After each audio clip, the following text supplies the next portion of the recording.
1. The winner of this will improve to 11-1 and be knocking on the door for top 8. Baugh has registered Woodweaver's Puzzle Knot in the Creatures column. I don't know. I think you probably have to call a judge on that, right? That's got to be at least a game loss, right? All right. Game is underway. Joe Bernal, Black Green Delirium. He is on the left. You mentioned kind of a blast from the past here on the SCG Tour, part of Team Hot Sauce Games. Joe Bernal played a lot on the tournament back when there was legacy portions of the Invitational. He played a lot of Stoneforge Mystics. That was kind of his style. Yeah, back when Stoneblade was like the deck to beat in Legacy, right? Yep. Turn 2, Grim Flayer on the play will be the first play of the game. That's from Joe Bernal. If you want to beat Naya Aetherworks, how important is this fast start out of Delirium? It's really the only way that they can do it. Well, and then it'll be tougher now that he loses the Grim Flayer to a Harnessed Lightning from Jacob. Jacob has to spend 2 energy, but keeps 1 in reserves. Remember, if he gets to 6, that's what matters for activating Marvel. And Joe responds with another Grim Flayer, so this is a good start for him. Yep. If he's able to connect with this one, he'll be able to start filtering his draws, of course, applying more pressure. Fortunately for Joe, not just sitting on a hand of murders and deadweights. And interestingly, when you get a tournament this long, do you think that Joe knew what his opponent was on before he started? The odds are probably pretty high, especially in the second day of competition where he has some time to do his homework. Right, the idea that he would just run into, that he wouldn't keep a deadweight heavy hand, likely. Right. So Jacob's going to let Joe get a hit in with the flare, but he develops his own board. It's a Vessel of Nascency and a Woodweaver's Puzzle Knot. So now up to 4 energy. This means if he has land for Aetherworks Marvel, he's very close. Right, and the Vessel will make it so he's very likely to at least have a turn 5. Yeah, I guess that's what he's setting up for, is that a turn 5 really is, he's looking for that turn 5 Marvel. Yep. What Bernal really wanted here was land for Mindrak Demon. Yeah, he played land Liliana, milled 2 to get a creature and got a creature back. He was, I guess, hoping that just maybe he would get Delirium. Yeah. He didn't. He'll get another Grim Flayer back into his hand. It was an outside shot. He had 2 creature types in his graveyard. It would be really nice if he didn't have to draw a deadweight off the top of his deck, flip that over into sorcery. That would have been very nice. Swings in for 2 with the Flare. Joe actually did change his mind there. He was about to grab the Grim Flayer, but then changed gears and went with Ishkana. Ishkana is just going to apply more pressure. The Grim Flayer, it's still able to attack for 4. He'd get more looks at the top of his library to try to manipulate his draws. He can mill himself aggressively to get an Emrakul on the battlefield. That's an avenue to win the game, even if you fall a little bit behind in this matchup. But the Ishkana is just going to pressure more. So Baugh should be down to 21 on the attack. Joe leaves 1 card on top of his deck and puts 2 in the yard. It's another land in a Tireless Tracker, though. So 5 cards in, Joe only has 2 different card types.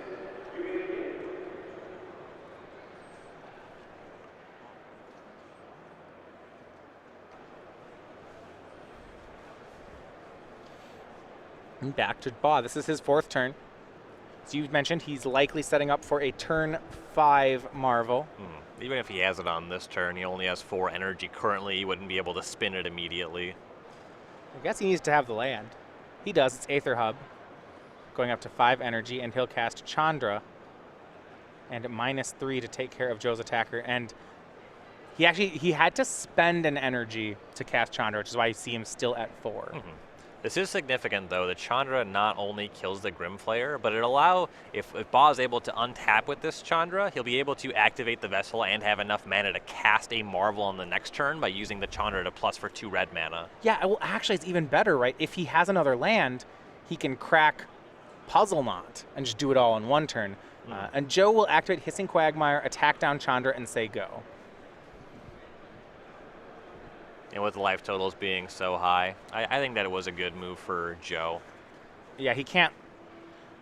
He can't lose the mid-range fight either, right? Yep. Aether Hub and Aetherworks Marvel for Baugh. Now he only has 5 energy right now, but every time a permanent hits the graveyard, he'll get another energy. So as soon as he untaps, he's going to fire off the machine. And there's not going to be any main deck way for Bernal to solve this Marvel before it starts spinning. No, Bernal has registered a very standard list here of just, it is 9 different 4-ofs. It's 3 Tracker, 2 Ishkana, and all 4-ofs. This is actually an aggressive version. Sylvan Advocate and Grimflayer. Okay. Deadweight, Murder, Grasp, all 4-ofs. This is a pretty different build, huh? Yeah, he's on the aggressive side. It's not the most aggressive build that features Smuggler's Copter and Blossoming Defense. Right. But he's definitely skewed towards being able to pressure blue-white very quickly. Yeah, no Emrakul in the whole 75. Okay, that's something that's going to hurt him in both the mirror and this matchup. Once Baugh starts activating Marvel and finding his own Emrakuls, Emrakul is one of the best ways for Joe to claw back in. And Joe ballooning a bit on kill spells here. You see Murder at the front of his hand. His Liliana will -2. Puts Deadweight and Liliana in the graveyard. So now he has Delirium, Creature, Land, Enchantment, Planeswalker. And because he's not an Emrakul deck, he doesn't actually need to keep counting. It's not... Right, just gets to 4, and then his Then deck we're good. does what it does.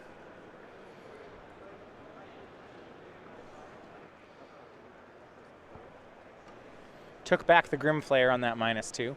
So he has both Flayer and Ishkana in his hand.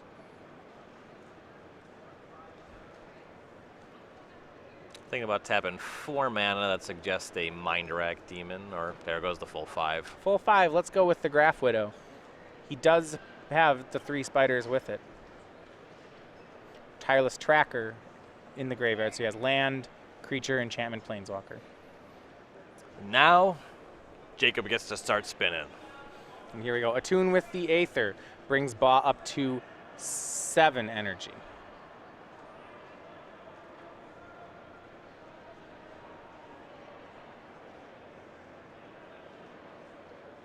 He'll find a land.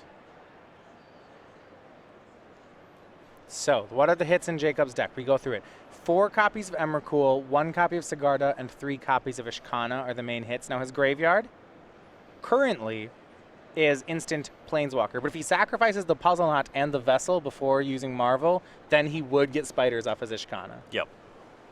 Sorcery hitting the graveyard here as well, so he just needs to sacrifice one of these things.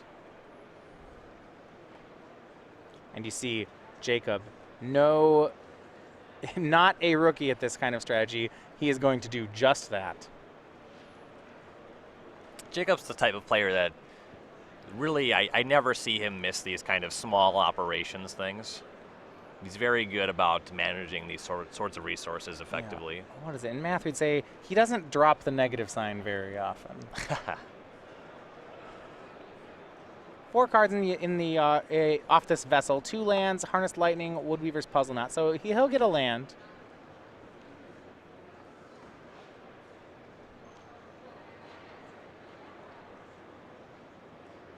Yeah, can't take Harness Lightning. Okay, he can take Puzzle Knot. You can take an artifact here.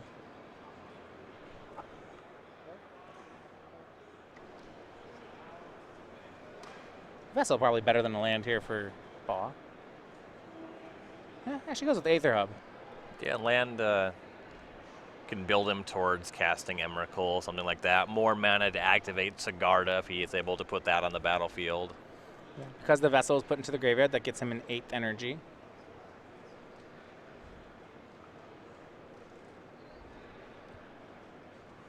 May not sacrifice Puzzle Knot this turn, we will see. He would have to use Aether Hub to spend an energy to do it. Sigarda's already in his hand. And he actually just passes here. So I was expecting him to spin Marvel right away. Looks like he's trying to possibly just catch Joe in combat with some surprise blockers. He doesn't really expressly need to Emrakul straight away here. Ishkana and the Spiderlings swing. Now Baugh will use the Marvel. So if he hits an Emrakul here, Jacob actually gets the next turn, right? He controls Joe's next turn, and then there's a bonus turn after it. But he would get the first shot. Yeah, he probably doesn't want to Emrakul here necessarily. He's going to cast Nahiri. So this off is the actually Marvel. some of the reason maybe he actually really wanted Nahiri, and if he got Nahiri on his own turn, then the Ishkan is able to attack it. Oh, wow, because he just says no blocks, takes 6, and now the Ishkana's tapped. Yep. You can exile that with the Nahiri now. That's sweet.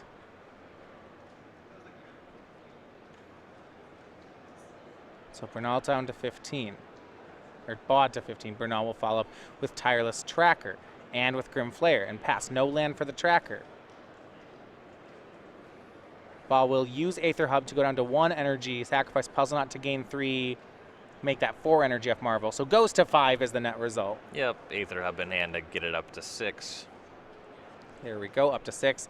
Now, the issue is that a lot of times even if he hits Emrakul, he doesn't have blockers to just make Joe lose the team. Not yet. You would just have the Emrakul itself. And now main phase. Looks like We're going to load up Aetherworks Marvel with 6 energy. Baugh has Emrakul in hand here. So this Marvel might be actively looking for Ishkana to generate more blockers. It is. Ishkana is the play. There is Delirium. Planeswalker instant sorcery land. -2 from Nahiri to exile the Ishkana of Joe, and then you're absolutely right. He casts his own Emrakul. Yeah, 7 lands. He has 6 card types.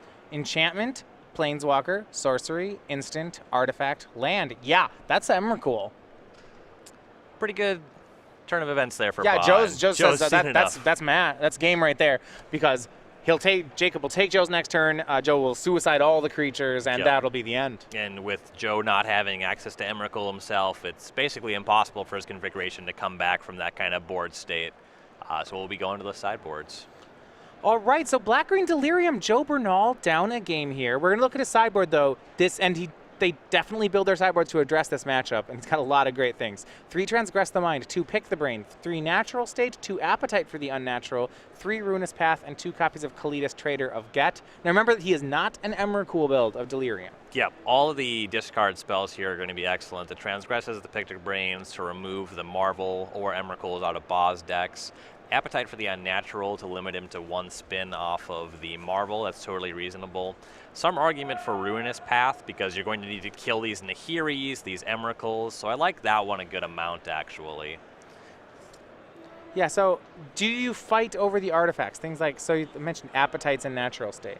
The Natural State, because it does not hit Marvel, I think is straight out. It doesn't really matter. Maybe you get lucky and you're able to attack a Vessel in Nascency and take that out, but I think that's just too small impact. But it's likely that we see him bring in the Appetite for the Unnaturals. For Jacob Baugh, playing Naya Aetherworks, he's up a game here. His sideboard is 3 Kozilek's Return, 3 Tireless Tracker, a World Breaker, a 2nd Sigarda, 3 Tears of Valakut, 2 Natural State, a Nissa Vital Force, and then 1 copy of Ulamog, the Ceaseless Hunger. So in this kind of matchup, the Ulamog is going to be great to go over the top. I like Nissa Vital Force. It's another way to potentially play a grindy game. Extra copy of Sigarda is reasonable. World Breaker is probably pretty good. It's the kind of threat that you can recur if it just goes to the graveyard. And frequently you'll see Tireless Tracker coming in for these decks against Delirium, just because they're likely going very light on removal. You're able to use it and play kind of a grindy game with that card. Wow, we'll see if Joe can get the second game. With all this discard in the sideboard, I know the matchup gets closer for Joe. Does it get above 50%? Is he the favorite yet? I think he's skating that 50% line. In particular, Joe's build without the Emrakul, he's likely south of it still. So in 2016, Star City Games is happy to announce the new Infinite Challenge package we'll be doing. This is at all of our opens in the upcoming season. You can take advantage of our expanded side event schedule with an Infinite Challenge package. So what does this mean? This is available starting this very weekend in Atlanta, and it's going to be happening all year. It includes entry to all of our challenge events all weekend long. So you also get one of the StarCityGames.com exclusive playmats. So for the first half of 2017, it's going to be a Smuggler's Copter, Aether Vial, and Gamble. For example, and you get to have, you get the format of the off format, the one that's not played during the weekend. So it means that you can get any, no matter what, each playmat is accessible every weekend. Now, for a 2-day weekend, it's $80 for the 2-day package and $100 for the 3-day invitational weekends. We have more challenge events every weekend, including all 3 formats. So a lot to take advantage of. Go to StarCityGames.com/schedule to find out details for any specific open weekend. Collect them all. These are cool pieces of tour history. You're able to get the ones from this year and continue to get them year on. Great decorations for your game room. Now up a game, Jacob Baugh. And what a roller coaster it's been for him. He looks like he would make the Players' Championship. before 2 weekends ago, he was feeling very good about his chances. And then Brad Nelson won the Knoxville Open, and suddenly we said, I think Brad Nelson just took Jacob Baugh's spot. And so what's Jacob going to do? Well, this weekend, he might take Ted Felicetti's spot. Yeah, he's not having any of this getting bumped out nonsense. That's for sure. Yeah, the 27-year-old from Waterloo, Illinois, 11 Open top 8s and 2 wins. Those are this year. And, really one of the quieter performers, both in demeanor and I guess just you say 11 top 8s. That's a lot. You wouldn't expect that from him. I would describe him as a very humble individual. I would also use the word jolly. He's just very jovial, friendly, great guy to hang out with. Yeah, but what a tournament for him, 10-1.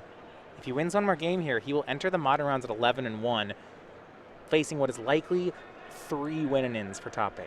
Yeah, excellent position here. See if he's able to get that last game in the standard leg here. Pull ahead.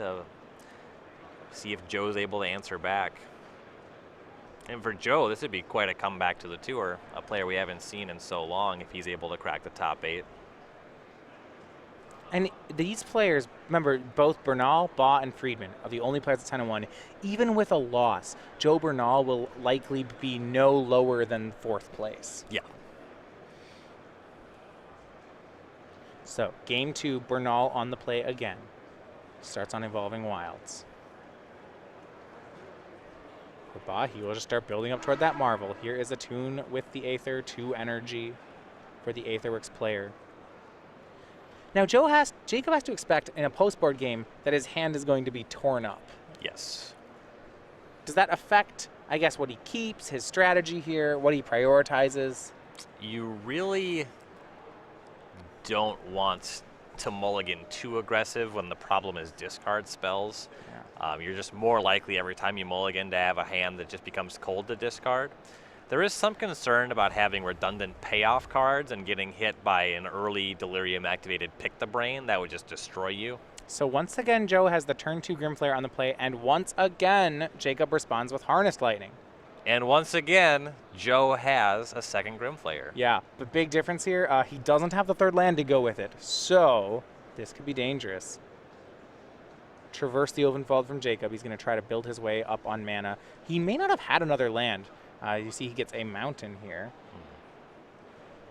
He did have a copy of Vessel of Nascency. And what I was kind of getting at is when there's a lot of discard on the other side, a card like Vessel of Nascency actually becomes very good. Yeah, you can kind of secretly have a card there. It's sort of similar to in Legacy where you kind of hide a card on the top of your deck with Brainstorm.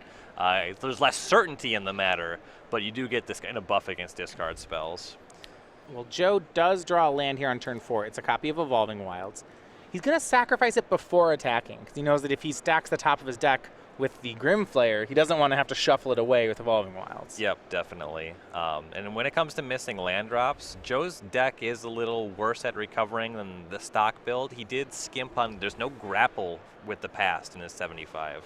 So Transgress the Mind from Bernal, and it just shows a whole grip of Planeswalkers. We see, look at this, Nahiri, Chandra, Nissa, 4 Planeswalkers in Jacob's hand. Now the other cards are Sigarda and a Vessel, but this is really interesting. I would not take a Chandra. There's no good choices here, but with the redundant Chandras, that seems to be the worst choice anyway. I'd take the Vessel. If only. Yeah. Now, what do you think of the fact last turn Jacob, he traversed for a mountain? Not. I guess that does allow the Chandras to be online. He needs double mountain to make these Chandras happen. One discard spell could take him off the Nahiri. So let's say he found basic planes. Joe casts his Transgress, takes the Nahiri. Now Baugh needs to produce a mountain to cast either of those Chandras and another land to produce any of his 5-mana spells. Despite the fact that there's no planes in play for Jacob, Joe will still take the Nahiri and then hit with Grimflayer. It's really interesting with the hand we see with Jacob. Joe can try to keep Jacob off balance while he goes aggro here. Yeah, it's going to take Baugh a little bit of time to find a land if he doesn't do it off the top of his deck because he can't play and crack Vessel immediately. So if he uses that and he only finds a land that enters the battlefield tapped, it's going to take even more time. Finds Servant of the Conduit. That'll be his play. He'll say go, get up to 5 energy. Joe, last turn on that Grim Flare hit, the top 3 cards were all lands, meaning he still does not have Delirium. It's only 3 card types. Well, let's see if he left some removal spells in here, because that would be very significant. Oh, yeah. Grasp of Darkness for the Servant. Transgress again. The Grasp also, big deal. That added the 4th card type to Joe's graveyard. Yep. Yeah, significant on all fronts there. Instant sorcery creature land for Bernal. With this Transgress, I suppose you do just start to take these Chandras out. Yeah. So my wonder about that mountain was that the Vessel really doesn't feel like it's doing much in Baugh's hand. Yeah, he's definitely hurting there. Joe will take Nissa, so he's left Baugh with Chandra, Sigarda, Vessel. And now he hits for 4. Top 3 cards, Land, Sylvan Advocate, Grasp of Darkness. It looks like Joe has a Mind Rack Demon in his grip, which is something that's pretty effective at tangoing with these Chandras. That'd be the reason to leave those in the hand. That seems great, right? It's a 4/5, so Chandra can't actually shoot it. Yep. Sylvan Advocate, too. I like this. It'll take him a couple more land drops before that's effective, but yeah. Yeah, right, that's the difficulty if you put Advocate on top and your hand has no more lands in it. It's like, well, I really would...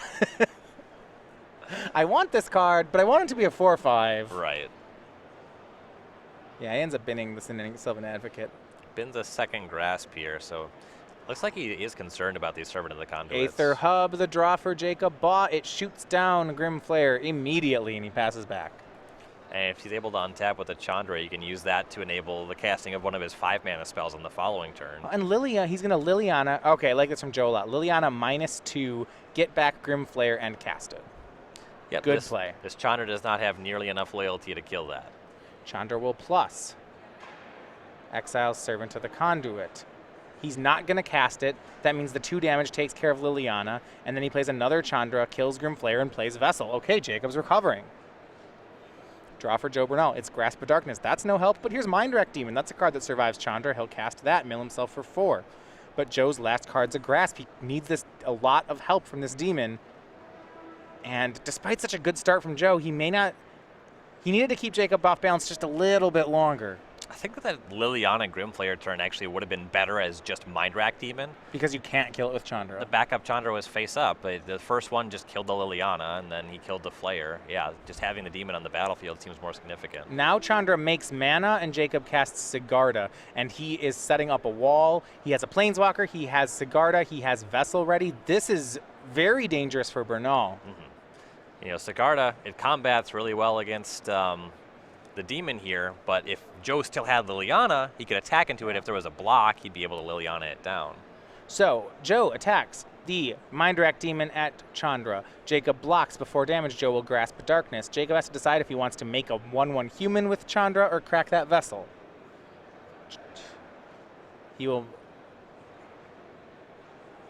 Okay, because Mind Rack Demon has Trample, doesn't it? It sure does. Oh, wow. So he gets both the Planeswalker and the Angel. So Jacob with no permanence, but he cracks Vessel. Can he hit something? And the 4th card down, Aetherworks Marvel. Well, yeah, that's a something indeed. But only 5 energy. Can Jacob find a 6th one off the top of the deck? No, it's a basic land. That doesn't play. Not yet. He'll cast Marvel. But then has to say go. We go to Bernal. Can he find a way to blow up the Marvel? No, his hand is just basic lands, but he will attack. Currently, Joe has a superior battlefield. Baugh has a lot of live draws to make that 6 energy, though. Joe's just don't draw an energy. Go. It's 20-10. 3 more hits is what Bernal needs. He needs to dodge Jacob drawing any energy, anything that can hit the graveyard. Aether, Vessel, Evolving Wild, 2nd Marvel. Vessel of Nascency, that's going to do it. So taps 2 to sacrifice it. Because the Vessel hits the graveyard, immediately that's the 6th energy for Baugh. But he will get more. He will get another card. Top 4 is Land, Ishkana, Harnessed Lightning, and another Sigarda. Oh. It's one of the 5 drops. I think he doesn't have enough mana to leverage Sigarda as quickly as he does. I don't know that Baugh knows whether or not Bernal has Emrakul in his deck. He's probably not assuming that there are no Emrakuls. Yeah, that's uncommon. I guess he's seen Sylvan Advocate in the graveyard, and when you see that, then you start to that's the biggest hint that there's no Emrakul. You do have to wonder if it's in the sideboard, though. Right. Even the Advocate decks can play it in the board. And so for that reason, Baugh probably values the hexproof on the Sigarda for him more than it's worth. Right, and he's going to make that play. His only source of white mana is the Aether Hub, so it actually costs him an energy. Just kidding. Last card was a basic Plains. Now he has to decide, when does he want to use the Marvel? The answer, right now. Here's the top 6 cards. And the Demon's tapped here, so Nahiri would be a really good find. Basically, any of his big spells are great. World Breaker, look, Tireless Tracker, another Marvel, an Ishkana. These are his options, and they're all pretty good. World Breaker is so much bigger than Demon, and Joe's been having some land issues. This is very good. I like it. Also, Aether Hub, colorless mana. Even if Joe kills it, Jacob can buy it back. And with the World Breaker exiling that Blooming March, take a look at Bernal's mana base. He's down to 1 green source. Yes, sir. That's fine. He doesn't have any double green cards, but takes him can't out of lose a lot another of mana. takes him a lot of out of some 2-spell territories. Like a good traverse into Ishkana. Right. A swing here from Mindrak Demon. Baugh will block with World Breaker, then sacrifice a land, getting an energy to put World Breaker back in his hand.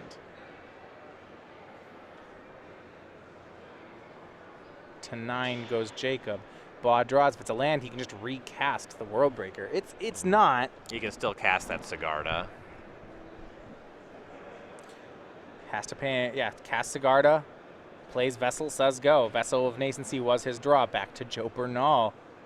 Looks like Liliana was his draw. Now he's checking the graveyard. What creatures does he have? He's got Baugh down to 9 with a good enough Ishkana.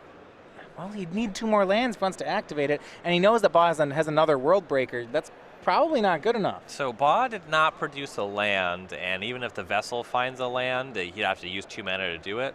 I like attacking with the Demon. If Baugh blocks, you can use the Liliana to finish the Sigarda off, and then go from there. I think that's his best line. Right. I mean, this is all really tough, though, right? Because Baugh will get to untap with Sigarda. He can get 1/1s. He can activate Marvel again. There's a lot of things that can go wrong. Yeah, he really wants Baugh to block because he wants to kill this Sigarda. Will Jacob take the bait? Here's a swing for 4. Jacob's looking at the graveyard. He's like, I've been down this road before. Yeah. Blocking this Demon has not worked out for me in the past. Yeah, he's blocked it the last 2 turns and lost it in combat. Yep. A lot of Grasp of Darkness. He does block, though. Takes the bait. Joe, Planeswalker, kills the Angel. Plus side, Jacob stays at 9. Mm-hmm. And Joe has a lot of, or Jacob rather, has a lot of great top decks from here. Anything that makes 3 energy would be excellent. You get to spin the Marvel again, untap land, allow him to cast World Breaker. Tireless Tracker was his draw. That one not as strong. Yeah, that's certainly below average. So he'll sacrifice his Vessel. That puts him to 4 energy.